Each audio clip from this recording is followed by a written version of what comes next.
होता, मतलब वो अनादि का इलाज नहीं होता कोई?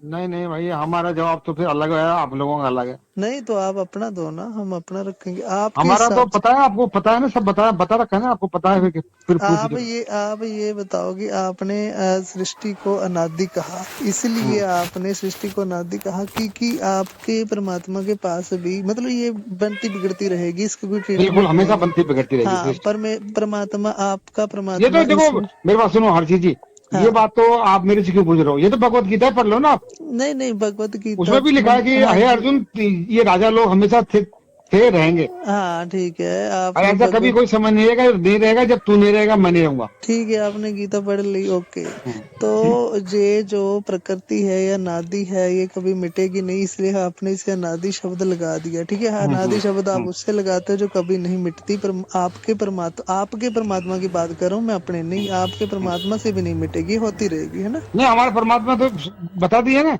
वो तो करता है। करता है। हाँ जी, ओके ओके, ठीक है ठीक है। अच्छा मेरी बात सुनो अब। हम्म। आप लोगों ने मन को नादि लगा रखा है, उससे हाँ कैसे हाँ, मारते? प्रकृति और मन एक ही चीज है, कोई तो अलग नहीं है। तो फिर इसका मतलब मन भी नहीं मरेगा आपका, हाँ, मरे वो भी मन। अनादि है। मिटेगा फिर बनेगा, फिर मर मिटेगा। तो आपकी मुक्ति नहीं होगी ना फिर? नहीं, जब पूरा मिट जाएगा ना। अरे फिर वही बात आ गई नहीं नहीं, ना तुम फिर। यही तो नहीं समझे, जब पूरा शरीर पूरा मन मिटेगा तो मुक्ति होगी, नहीं होगी। आ गए ना लाइन पे, अब सुन आया, अब आया उठ पा। मतलब पहले आपने नहीं, सुनो। पार्ट वाली कोई बात ही नहीं है, सुनो समझने का सुनो, फेर है। यदि तुम्हारे इसका पूर्ण मुक्ति मतलब नहीं होगी तो यदि बनता रहेगा, पूर्ण, बिगड़। जैसे दोस्तों अभी आपने सुना मैंने क्या पूछा इनसे, मैंने इनसे ये पूछा कि आप अमर, जैसे इन्होंने खुद भी बताया कि अमर अविनाशी जो है वो आत्मा है केवल, और आत्मा सर्वव्यापी है ना? तो उसके अंदर प्रकृति खुद ही बन जाती है। वो कैसे बन जाती है ये मत पूछना उनसे, इसका उत्तर उन बेचारों के पास भी नहीं है। ठीक है, परमात्मा एक अपना करता है, वो अगला अपना है। जैसे समुद्र में पानी अपने आप है सब जगह पे, और उसके समुद्र के अंदर अपने आप ही कोई बन जाती है सृष्टि, तो खुद ही बनती है परमात्मा इनमें। हाँ, पानी में ही बनता है, समुद्र में कोई घर बन रहा है तो पानी उसमें समर्था है, वो अपने आप कोई घर बना लेता है समुद्र में। ये शैतान भी समझो कि अपने आप स्वयंभू है, खुद ही बन जाता है इनका। और जो प्रकृति है वो भी अनादि है इनकी। कई कई मायनों में इन्होंने ये भी बताया है कि प्रकृति, समय और परमशून्य एक ही है। तो जो इन्होंने कहा कि हम अमर अविनाशी तो परमात्मा को लगाएंगे, लेकिन प्रकृति को अनादि हम लगाते हैं कि उसका ट्रीटमेंट जो है वो नहीं होता, उसका परमानेंटली इलाज जो परमात्मा के पास भी नहीं। अपनी भाषा में ही देखो, इन्होंने कहा है, ऑडियो सुन लो बार बार। तो हम अनादि शब्द उससे लगाते हैं जो बढ़ती बिगड़ती बढ़ती बिगड़ती बढ़ती बिगड़ती रहेगी, परमात्मा के पास भी इसका इलाज नहीं है। फिर मैंने पूछा, इनको ये नहीं पता होता कि हमने पहले कौन कौन से झूठ बोले, क्योंकि ज्ञान तो पूरा है नहीं। जिन्हें नशा हो जाता है उन्हें कब पता चलता है, ज्ञान का नशा हो जाता है कि हमने पहले क्या बोल रखा। तो मैंने पूछा फिर मन को भी आप अनादि कहते हाँ, मन और प्रकृति और मन एक ही है। तो मैंने कहा मन अनादि हो गया, मन का भी परमानेंटली इलाज परमात्मा के पास नहीं है। कहते हाँ नहीं है। बाद में इनको याद आया, सूरत आई, थोड़ी होश आया कि ये हम क्या कह रहे हैं, मन मुक्ति कहाँ होगी हमारी। इनकी मुक्ति तो वही है कि मन मिटेगा और मुक्ति हो जाएगी। तो यदि मन मिट ही नहीं रहा, जब वो अनादि है, तो कहते नहीं नहीं, फिर इनको याद है कि थोड़ा थोड़ा नहीं परमेश्वर के सम्मुख हो जाएंगे। तो ये ऐसी ऐसी बातें करते हैं, जाने की जब इनके पास कोई तर्क नहीं बचता। पुजारी क्या करता है, पुजारी भी यही करता है, उसके पास जब तर्क नहीं बचता तो वो क्या, परमेश्वर की कृपा हो गई, परमेश्वर के सम्मुख हो गई। ये यही जयकाल दूत यही कर रहा है। अब जयकाल दूत की यहाँ बात समझ में आती है कि जैसे वो मदन पंथ में भी रह चुका है और रामपाल जी में भी रह चुका है, लेकिन मदन पंथ के कुछ और भक्त निकले हैं, उन्होंने कबीर साहब की जो सृष्टि रचना है, जो सतलोक वाली, वो अंदरूनी बताई थी। जैसे वो आंतरिक बताई थी, वो अपने अंदर की वस्तुओं की बात हो रही है, अपनी वस्तुएं की जो हमारे अंदर चल रहा है, जैसे मन काल है। ये मदन पंथी के बहुत सारे भक्त जो निकले हैं मदन पंथ से, उन्होंने काफ़ी अच्छे से इसका जवाब दिया हुआ है। लेकिन जयकाल दूत वहाँ से पहले भगा दिया गया, जब पहले खुद आ गया। इसको ये हो गया कि मैं अपना कोई पंथ पुंथ चलाऊँ। जय इसकी बुद्धि मोटी थी, क्योंकि कबीर साहब जी ने जयकाल दूत के लिए भी लिखा हुआ है। जैसे मान लो कि ये मोटा ज्ञान मानने गए, तो उन्होंने क्या कहा है, ग्राम कुरुकट प्रगटे आई, गढ़ बांध के निकट रहाई। इनका ही भाई बंधु है। ग्राम कुरुकट होता है कि जिसकी बहुत कम बुद्धि है, ग्राम यानी कि बहुत छोटी, एक गांव वासी है। तो गढ़ बांध के निकट रहाई, तो गढ़ बांध के इनके निकट गए, मदन पंथ के निकट प्रतापगढ़ के आसपास ही है, उन्हीं का भाई बंधु है ये। जैसे यहाँ लिखा है कुल चमार के प्रगटे सोई ऊंचे कुल की जात भिगोई, तो जहाँ लिखा है कि ये गुणों से चमार होगा।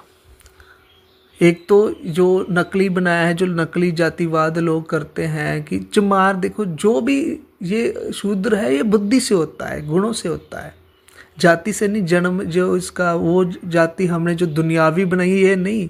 जैसे अगर मैं भी हो सकता हूँ, अगर मैं भी चमड़े का ज्ञान मानूं, मैं भी कहूँ, कबीर साहब ने जैसे वो कहानी सुनाई है कि सतलोक में कोई सतपुरुष है, 16 पुत्र है और एक काल है, उसका जो कबीर साहब जी डीप गहराई बताना चाहते, उसे मैं ना समझकर एक चाम को, एक चमड़े को समझूं कि सच में कोई सतपुरुष है, सच में कबीर जी के 16 पुत्र है, कबीर जी का कोई सतलोक है, उनकी गहराई ना समझ के आत्मज्ञान दे रहे हैं, तो मैं भी चमार हूँ, बुद्धि से चमार हूँ मैं। जाति से चाहे मैं बेशक कोई भी हूँ, दुनियावी जाति मायने, गुण मायने रखते हैं। तो ये बिल्कुल वही है जो कबीर साहब ने कहा, बिल्कुल वही है। इसको पता ही नहीं है सतलोक की कहानी सारी ही क्यों गई, सतलोक का अर्थ क्या था, 16 पुत्र कौन है, वो गुण है 16 जो मदनपंथी वालों ने इसका बखूबी प्रचार कर दिया था। ये तो अगम लोग अलग बना के बैठा होगा, सतलोक अलग बना कर बैठा है।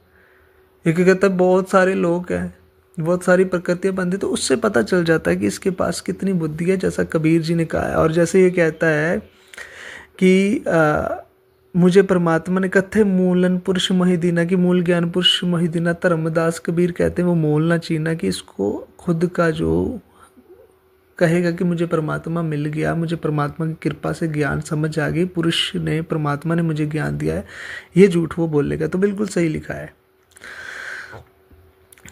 तो जैसे उन्होंने कहा है कि कथे मूल हमारे पासा, तुम्हें उठाई दिए धर्मदासा, अनुभव कहिए ग्रंथ बहुबाई, ज्ञानी पुरुष संवाद बनाई।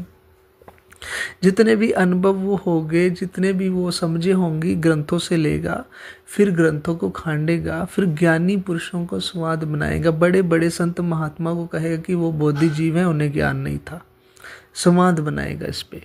तो ये तो कबीर साहब ने पहले लिख दिया गया। तो इस तरह के बंदे हैं, बताओ, पहले अनादि शब्द जे खुद ही अपने मुंह से उसका अर्थ करते हैं, खुद ही बताते हैं कि अनादि शब्द हम उससे कहते हैं जिसका परमानेंटली इलाज परमेश्वर के, वो बनती बिगड़ती करोड़ों ब्रह्मांड कहते हैं बना रहा है परमेश्वर ने, दिन में करोड़ों ब्रह्मांड बना रहा है, करोड़ों ब्रह्मांड बनाता जा रहा है, समुद्र में बनाता है। और परमेश्वर के पास जो सर्वव्यापी है, सम अखंड रूप से, उसके पास बेचारे से कुछ हो नहीं रहा। इसी तरह प्रकृति अनादि है, वो बनती बिगड़, वही शाश्वत नियम है, इसको कोई अटल नियम को कोई बदल नहीं सकता, परमात्मा नहीं बदल सकता। इसलिए कहते हैं हमने प्रकृति को अनादि लगाया है। सदग्रंथ वेद शास्त्र हम मानते नहीं, यही बात करते हैं ना जी। और मदन मोहन जी ने और क्या बोला, जरा थोड़ा सा गौर से विचार करें, और क्या बोला। और ये इन्होंने ये बोला कि कृष्ण जी ने भी कहा था कि अर्जुन ये नहीं था, तू नहीं था, मैं नहीं था, जय राजा। तो कृष्ण जी ने किस सेंस पे बोला, इससे बोलने से पहले श्री कृष्ण जी ने ये कहा कि अर्जुन, ये विषम पिता जो माँ है वो आत्मा है, यही कहा था ना उन्होंने, और दिखाया भी था उनकी आत्मा। इसमें ये एक और बात कह रहे हैं कि जैसे कृष्ण जी ने कहा है कि ऐसा कोई समय नहीं था अर्जुन जब तू ना था, मैं ना था, या ये राजे महाराजे नहीं थे, वो कृष्ण जी ने आत्मिकता में कही है। जैसे घड़े के अंदर जब पानी है, जैसे समुद्र में पानी अचल होता है और सब जगह समुद्र में पानी होता है, समरस से एक रस, उसमें कोई घड़ा रख दो तो उसमें जो घड़े के अंदर पानी आ जाएगा, जिससे घड़ा घूमने लगेगा, जिसके आधार से पानी अचल है, लेकिन वो घड़े के साथ, जैसे पेट्रोल अचल है लेकिन वो गाड़ी चलाने का जो है उसमें गुण है। पेट्रोल में गुण है कि वैसे पेट्रोल खुद नहीं चल सकता, लेकिन गाड़ी में डलकर गाड़ी जरूर चला सकता है। इसी तरह आत्मा में भी एक गुण है अपने।